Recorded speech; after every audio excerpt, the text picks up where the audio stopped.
Hey, hi, how are you? Here we are again. This is Random Ass Missy. I am Melissa Static Missy on all the socials, whichever you feel like calling me. I don't really care. You can call me bitch too. I'll answer to that. But you better come with some stink on that because I might come back. Sometimes I'm sassy, whatever. So today I kind of feel like we should talk about being perceived and gender and just like some of my beliefs about humanity, I guess. So if you believe there are two genders, I'm gonna need you to dip. I love you, no shade to you. I understand that you believe that way for a reason, but I do not believe that, and I'm not gonna fight with you about it. You can try. I'm not going to. I don't have the energy for that, and I'm not wasting it on you. Sorry. um, I don't need to be right in your eyes. And I feel like a lot of people would be in a much better place if they didn't need to be right in other people's eyes. You know what I mean? Like you can think I'm wrong and I'm okay with that.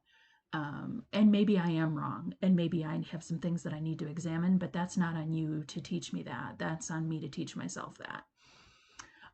So I believe that gender is a very fluid thing. I believe it's a construct. I believe that as human beings, we really need people to be labeled so we can sort them because we want to label everything and we want to sort it. So it's neat and tidy in our brains, and nothing is neat and tidy unless we make it that. So,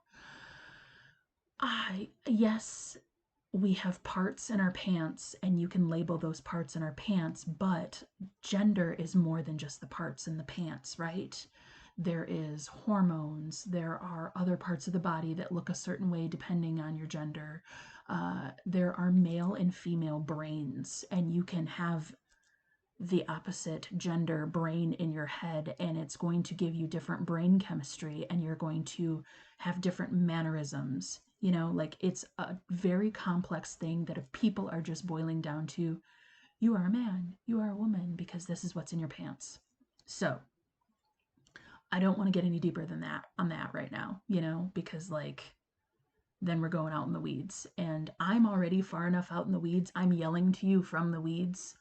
I don't need you to come out in the weeds with me or me go further out in the weeds. um, I, so yeah, I am non binary ish. I don't necessarily care what gender you perceive me as. And I don't want my own personal beliefs to take away from the transgender and non binary people that are getting misgendered and they need to be gendered properly. I don't ever want to take away from that with my lack of reverence for my own gender. um, I was assigned female at birth. I look vaguely female depending on the day. I don't know. I've got a ponytail and I have boobs. You can usually not see them because, I'm wearing a big old hoodie. But I don't like being perceived a whole lot in general. So I guess it doesn't matter. If you're perceiving me, you're going to perceive what you're going to perceive, and I don't care what you're perceiving. Which is counterintuitive to not wanting to be perceived at all. So I understand the duality there.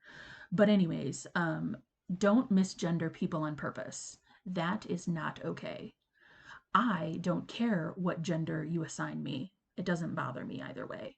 At one point it did because so my voice is getting back to where it used to be, but for a really long time I was making my voice higher on purpose because it made people uncomfortable that I had a deep voice. And that actually started like in elementary school. I would get teased a lot for having a man's voice, even though I was a little girl. And it wasn't like I didn't, it wasn't this deep, but it was deeper than all the boys, and it just bothered them, so they bothered me. And I've always dressed like a boy. I've always been a tomboy. Uh, I was really into grunge, in the 90s. So even though I was a kid, I was like, I want baggy jeans, I want black t-shirts, I want beat up flannels, I want hoodies, you know. And then I kind of went through goth-ish. I was never like, you know, full traditional goth, you know, corpse paint and all. It was never that. It was usually way too much freaking eyeliner, my band t-shirt, and wide leg jeans, you know. Anyways, I talked about that last episode. We're not going there. So I am, some days I am more female than others. That's, I guess, what we can go with. Like, obviously, I shave the sides of my head. My hair is never very long. I think right now it's like here-ish, and it doesn't really want to grow any longer than that because I obviously color it lots of weird colors because I like weird colored hair. That's just my deal. Um, I have brown hair and I don't like it on me. I like brown hair on other people. It doesn't bother me, but I don't like brown hair on me. I like weird colored hair on me. Um, but yeah, so I feel like when we are looking at other people, you want to label them so you can either be attracted to them or not be attracted to them, right? And sometimes when we're attracted to a gender that we don't associate with the gender we're supposed to be attracted to, it makes us uncomfortable. So I think that's where some headbutting starts. There's obviously many, many other reasons because a lot of people were traumatized when they were small and it has affected their gender, and I get that.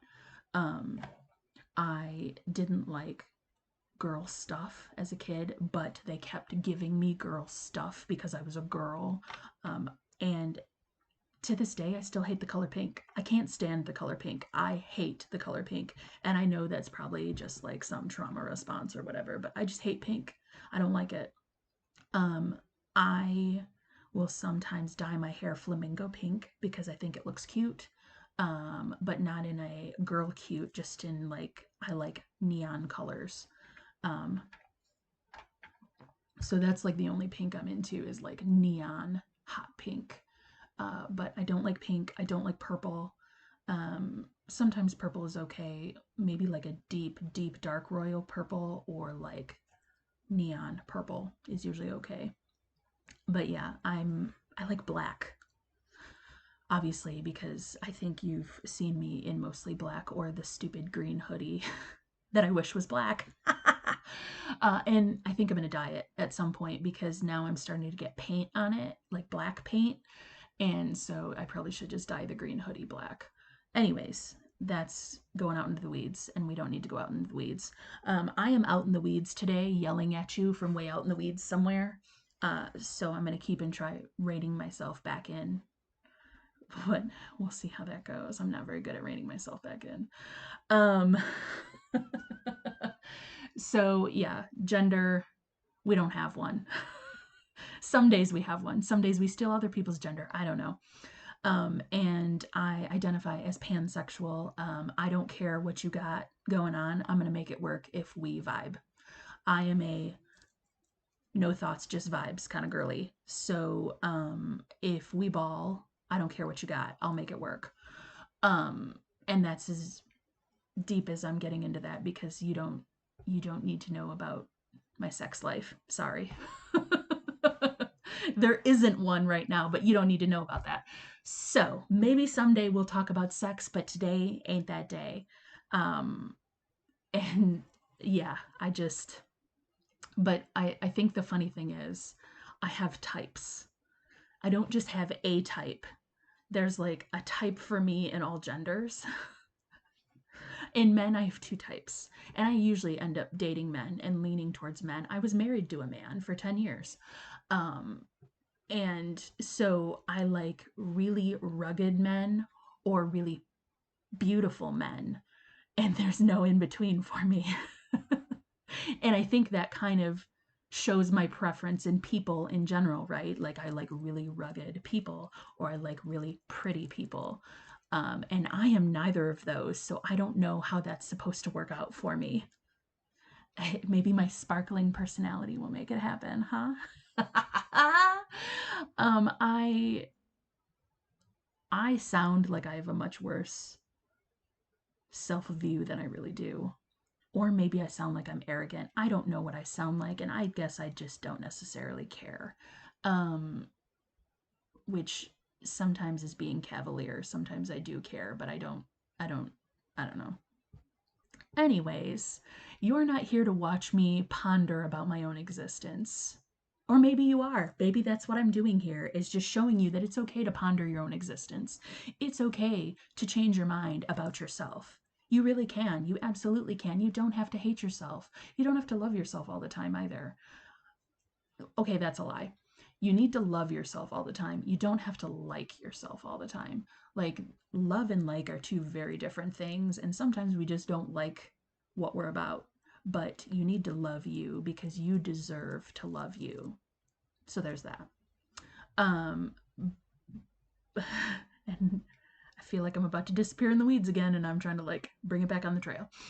Um, And I like how I'm trying to bring it back on the trail when I came into this telling you there is no trail because I'm random as hell.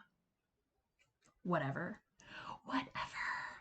So, now I don't remember where I was. Here we are. You're watching the machine restart itself in real time. And we're only 11 minutes in. Wee. So yeah, I've got weird types and I feel I was talking about this on TikTok maybe like a week ago, that I have no idea whether people find me attractive or not. I, like most people, they're like, oh, I think I'm a blank on the 1 to 10 scale. I have no idea. I'm assuming I'm like a 4. I don't know. I don't know. But I've dated people who think they're a 7. So are they really dating a 4? You know what I mean? Like, I don't know. So I have no idea if people find me attractive or not. Most of the time, I don't want people to find me attractive. Because for most of my life, it wasn't safe to be attractive. Like, as a female presenting person, it's not safe to be attractive, right? Uh, Now I'm fine. I'm finally getting myself to that point where I'm safe no matter what's going on outside of me, because I have me. I'm taking care of me no matter what's going on in my circumstances outside of my body, right? But for most of my life, it wasn't safe to be attractive because you attracted unwanted attention. And I feel like there are so many of us that have attracted so much unwanted attention that our subconscious has decided to make us unattractive in whatever ways it can so we don't get predators, you know? Um, and sometimes it starts when you're little kids. And I am so sorry if something happened to you when you were a little kid. You didn't deserve it, and you absolutely didn't deserve it, and it wasn't your fault. I don't want to have that conversation today, but I need you to know that if something happened to you, it wasn't your fault and it didn't you didn't deserve it. So, but now sometimes it happens to people when they're kids, sometimes it happens, in young adulthood because people can be manipulative and take advantage of other people and not care about the repercussions of it. So, however you got to the point where you didn't feel safe to be attractive, I hope that you find a way to be safe as an attractive human being because there is somebody out there for you. Even if you have a partner and that partner is not actually for you, you just haven't dropped them yet. I understand that. I get that. I've been there, because you think, I can't do this by myself. I need to have a partner, right? Because we're raised that way. We're raised to think that we need to get a partner of the opposite gender so we can make progeny. And that is not the only thing that life is about. Yes, we need so many of the population to keep making more progeny so the species continues. But up to a certain point, we were expounding exponentially in a way that the planet that we live on could not sustain. So I am happy that the birth rates have dropped because our our planet cannot sustain, exponential growth all at once. Anyways, there's going to be another weird rabbit hole that I don't want to go down right now. Maybe someday. Maybe someday. But I feel like there are still opinions that I'm unsafe to have on the internet. So that's why I talk the way I do. And that's why I dance around things every once in a while. Or I'll start the conversation and then stop myself from having it.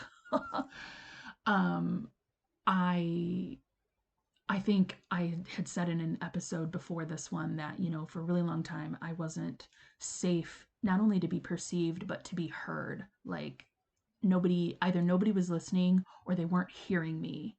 They were hearing something else out of my mouth. And I just was like, well, I'm wasting my breath, so I'm going to stop.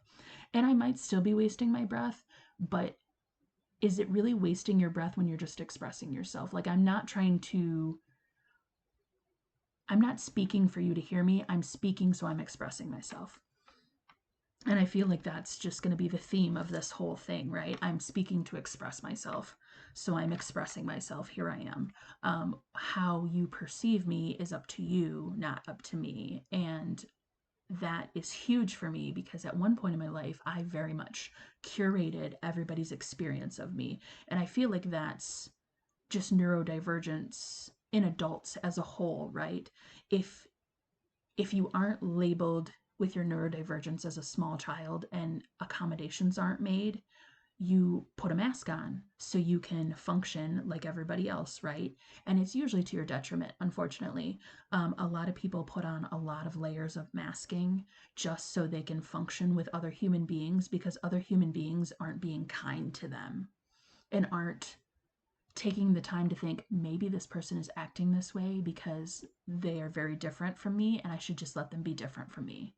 Maybe I shouldn't want them to be the same as I am because I've always struggled with people wanting me to be like them and mad that I'm not. And I'm sorry that my existence upsets you, but I'm allowed to exist in the fullest version of myself. And that was a recent revelation too. Like I'm allowed to be the full-bodied. Ooh, I need to stop doing stuff with my hands here. I need to be the most full-bodied, authentic version of myself. I deserve it. I'm allowed to take up space exactly as I am. I don't need to curate myself for everybody. I don't need to omit everything just to make people comfortable. That's still a struggle. That is still a big struggle. I will just like feed you the exact answer you're looking for so you can't misconstrue it. You know what I mean? Like somebody was like, "Oh, hey, I'm thinking about doing this. What what is your schedule like?" And I'm like, "Well, I'm available after this date, so anytime after that." And they were looking for more details and I wasn't going to give that to them because I felt like they didn't need those details. They just needed, "Hey, I'm not busy after Tuesday, so anytime after Tuesday, let it rip." But they were looking for like specific, "Hey, what are you doing?" And I'm like, "Well, if you want to know what I'm doing, you should actually ask me what I'm doing, not beat around the bush." And that was a really hard thing for me too, is where I come from, you don't directly ask someone a question. You do a fact finding mission, which is kind of disingenuous. And I didn't know that for a really long time, that I was being disingenuous by like asking all the questions except the question I wanted to ask because I was raised that way. There's a lot of guilt and a lot of shame in my family lines that I am trying to purge out, and it's a hard go. It's a hard sell, but I'm working on it. And I'm learning how to be direct because I was never like, if I was direct, I got in trouble for it. So I stopped being very direct. I was like, "Oh, hey, you got some time later? Cool. What are you doing?" Not like, "Hey, I'm doing this thing and I want to know if you want to do it with me." When really I should just, "Hey, I like you. We should be friends. But I just, you know, I don't know. We're getting in the weeds again. We're getting in the weeds again, y'all. We're 20 minutes in and we're getting in the weeds again. So, back to being perceived, hey? um, and I think part of the problem with being perceived isn't just gender. I have body dysmorphia and I think I'm gross. Like, no matter how big, how small, what color I dye my hair, what haircut I get, what I do to change my appearance, I think I'm gross. So that also feeds into the I have no idea whether people find me attractive or not because I don't find me attractive and I've never found me attractive. And I don't know why I need to find me attractive to think that other people find me attractive. Like, is that a thing with you guys too? Like, you think you're attractive, so you know that other people think you're attractive? I don't know.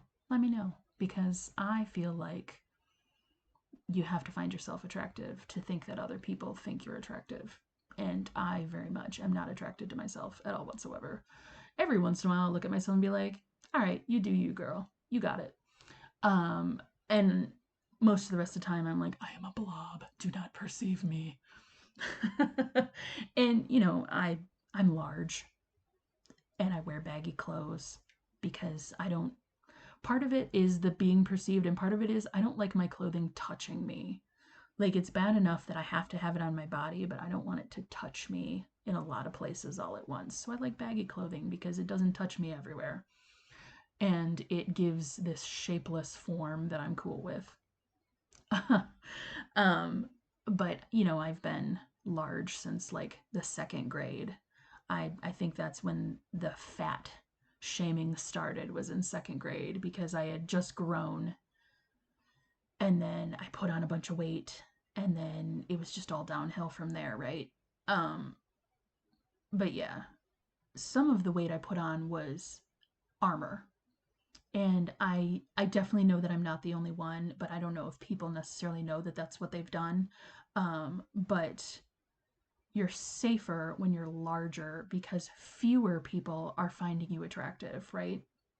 You are less likely to be assaulted when you're fat because I mean, like I weigh more than you. I'm gonna fucking throw you around, like a skinny dude is not gonna be able to fuck me over, like unless he gets the drop on me. If he surprises me, he might get me. But like if I weigh twice as much as you have a really poor chance of overpowering me. I'm sorry. Like no, I'm not super strong and I don't lift a bunch of weights or anything, but like I can use my body weight. That's just how it is. And I've just lost a bunch of weight recently, so I'm still figuring out what the thinner body does because what I was trying to tell you was once I realized I was safe in my body, I lost a bunch of weight without trying. Um, and I feel like if more people can be safe in their own body and stop the stress addiction, they too would lose some weight. I want to say I lost like 30 pounds, like immediately once my body was like, oh, I don't have to hold on to this anymore. Because part of it was I felt safer, larger, because, I'm harder to overpower and I'm getting overlooked. Larger people get overlooked a lot unless they become like uh, a target for ridicule, and I'm not huge, but I was big enough that less people are attracted to me, so I'm safer, right? I haven't been catcalled in years, and it's wonderful. Although I did get told to smile recently, and I hadn't gotten that in a lot of years, so I was like, how about you smile, asshole? um, why do people think it's okay to tell someone they should smile? I don't understand that. Like I have RBF and that may make you uncomfortable that I have resting bitch face, but that's just my face, okay? My face is allowed to rest. And uh which brings me on to another thing. I raise my eyebrows on purpose so I look less angry because actually for a really long time, one of my nicknames was Big Angry. And it was a friend that did it, because I mean, he just was like, "You look so angry all the time, Melissa." I'm like, "I can't help it. All right. That's just what my face is doing. Like, I can't always stop my face from doing something unpleasant." But okay, so here's resting eyebrows. This is just resting face. I'm not, and I admit that's a little intimidating to just stare at. But now I'm raising my eyebrows, which is giving me a weird wrinkle on my forehead. Like I'm getting a weird wrinkle there and I'm getting a weird wrinkle there because I'm constantly raising my eyebrows to make my face more pleasing. And my mouth naturally turns down at the corners, and I think that bothers people too for some reason. So I'm constantly like, making faces. Um, my other neurodivergence, do you make faces at yourself in the mirror? Because I have been making faces at myself in the mirror for a very, very long time. Um, in fact, that's how I, taught myself to be able to do both eyebrows, was just staring at the mirror and like moving my face muscles until they decided what they were doing. um, and it's it's easier to have a picture taken if I'm making a face. Like there is a whole block of time where every photograph of me, I have my tongue out. Because if I'm being goofy, I'm okay with getting my photo taken because you're focused on the fact that my tongue is sticking out and I'm being goofy, not like all the imperfections of my face, or that, today my double chin is double chinning because I'm retaining fluid, or whatever. Just whatever, whatever, whatever.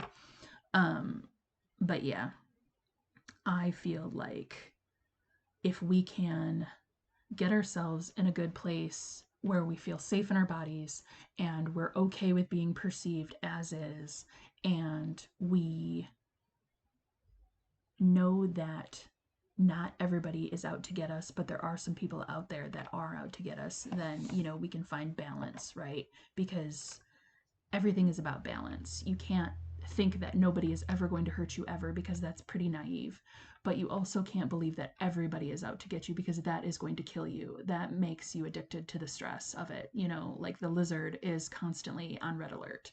And if the lizard, I'm talking about your your fight or flight response in your very primitive brain, I call that the lizard. If the lizard thinks that you are about to die, then it's going to trigger a stress response at all times, and that's not good for you. And I'm still getting over my stress addiction because I'm very calm and collected in an emergency, and so that translated into I work best during an emergency. So everything became an emergency, so I was doing my best work. But then I'm constantly stressed out. I'm constantly flooded with the adrenaline, flooded, with all the stress hormones. And so then that gets back into the self-fulfilling prophecy, and I've talked about that a little bit already. So we've got to like lose the stress addiction. Like that's the only addiction I really have, is the stress addiction. At one point I was addicted to buying stuff. But I've cured myself of that addiction of buying the stuff. Now I just need to get rid of the stuff. But I'm stuck in that this is still good stuff that somebody can use. You know what I mean? Like it's a waste if it's going in the landfill. So I'm like, can I sell it? Probably not. Can I give it to somebody else? Yes, some of it I've given away already. Um, and some of it really just does need to be, excuse me, thrown away. But I'm in that weird place where it's like, it's no longer sentimental to own it, but it's still like, it's really a waste if I'm just throwing all of this away. Anyways, I don't know why we went there. Who knows? But we're at almost 30 minutes and I've rambled at you this whole time, and I'm so grateful that you wanted to listen to me ramble for 30 minutes. Yeah, This has been Random Ass Missy. Thank you guys so much for tuning in. Talk to me in the comments about whatever. If you want to fight, I'm not fighting, but we can talk. I will absolutely have a civil conversation with you about whatever, but I'm not going to fight.